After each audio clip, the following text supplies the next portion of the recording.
action let's go 저 건물을 찾으러 A few moments later. Assalamualaikum warahmatullahi wabarakatuh. Nama saya Tita Persila, Fakultas Usuluddin Adab dan Dakwah, Prodi Komunikasi dan Penyiaran Islam kelas 1C. Di sini saya akan menyampaikan materi yang bertema sejarah perkembangan bahasa Indonesia.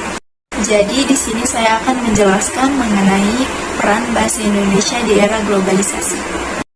Sudah sekitar 90 tahun sejak pertama kali disebutkan secara resmi pada Sumpah Pemuda 28 Oktober 1928 hingga sekarang bahwa bahasa Indonesia tetap digunakan. Dan bahasa Indonesia resmi menjadi bahasa nasional dan bahasa negara pada bab 15 pasal 36 Undang-Undang Dasar 1945. Bahasa adalah alat komunikasi manusia baik secara lisan maupun tulisan. Seperti pendapat Samsuri yang menjelaskan bahwa bahasa merupakan kenyataan sosial yang dapat dipelajari tanpa menghubungkan dengan sejarah. Hal ini menjelaskan bahwa bahasa adalah ilmu yang tidak lekang oleh waktu. Oleh karena itu, belajar bahasa tidak didasarkan oleh sejarahnya, tetapi pada waktu yang terkait dengannya saat itu. Bahasa Indonesia terus beradaptasi di era globalisasi, baik dalam komunikasi ilmiah, media digital, dan interaksi internasional. Bahasa Indonesia juga mulai diajarkan di berbagai negara dan diakui sebagai salah satu bahasa yang memiliki potensi besar di kawasan Asia Tenggara. Globalisasi merupakan era perubahan besar-besaran akibat pengaruh budaya yang berbeda. Globalisasi mempengaruhi setiap aspek kehidupan, termasuk bahasa. Karena bahasa adalah lambang-lambang yang dihasilkan oleh alat-alat kebahasaan yang biasa digunakan oleh sesama manusia dan orang-orang yang berinteraksi satu sama lain dan bersosialisasi. Maka dari itu, pentingnya peran bahasa dalam kehidupan masyarakat.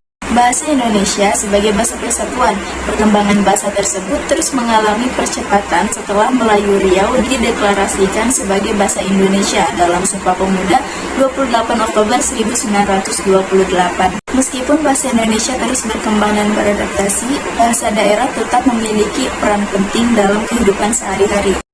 Indonesia sebuah fenomena negatif dalam masyarakat kita. Misalnya, banyak orang Indonesia dengan bangga menunjukkan pengetahuan bahasa Inggris mereka meskipun mereka tidak berbicara bahasa Indonesia dengan baik.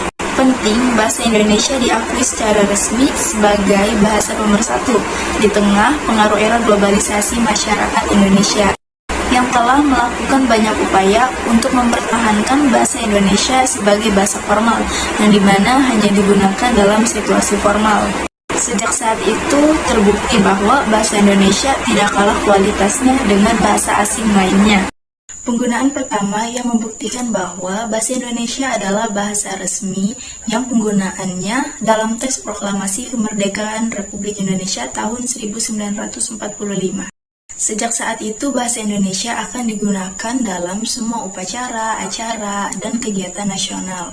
Sekian video penjelasan dari saya. Mohon maaf apabila masih banyak kekurangan dalam perkataan dan penyampaian materi. Wassalamualaikum warahmatullahi wabarakatuh. Oke teman-teman, terima kasih sudah menonton videonya.